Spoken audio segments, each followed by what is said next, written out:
ప్రేమ అంటే కొట్టడం, తిట్టడం, పెత్తనం చెలాయించడం, మాటలు అంటే ఇప్పుడు నేను ఏవైతే యూజ్లెస్ డిమాండ్స్ ఉంటాయో అవి నువ్వు ఒప్పుకుంటేనే ప్రేమ ఉన్నట్టు, ఇట్లా చాలా మిస్ఇంటర్ప్రిటేషన్. ప్రేమని తప్పుగా అర్థం చేసుకుంటున్నారు. ప్రేమ అంటే అర్థం అది కాదు కదా.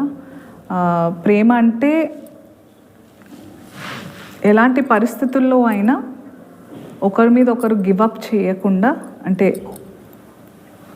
యూ హ్యావ్ టు అండర్స్టాండ్ ప్రాబ్లమ్ని ఇద్దరం కలిసి ఫేస్ చేయాలి, కానీ ఆ ప్రాబ్లమ్ని మన ఇద్దరి మధ్యలో పెట్టుకోవద్దు. ఆ అండర్స్టాండింగ్ ఒకటి రావాలి.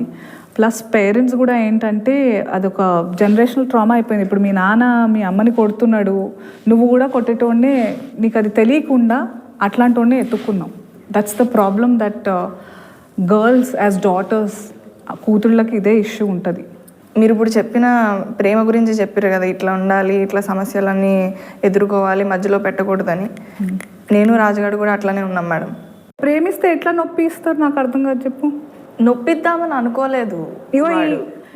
ఇట్లా అదే నేను కొడితే కూడా నేను చంపితే కూడా ప్రేమ చూస్తున్నారని కదా నెత్తికెక్కుతారు వీళ్ళంతా. లేదు మేడం. ఏమన్నా పిచ్చిగా లేసిందా నీకు?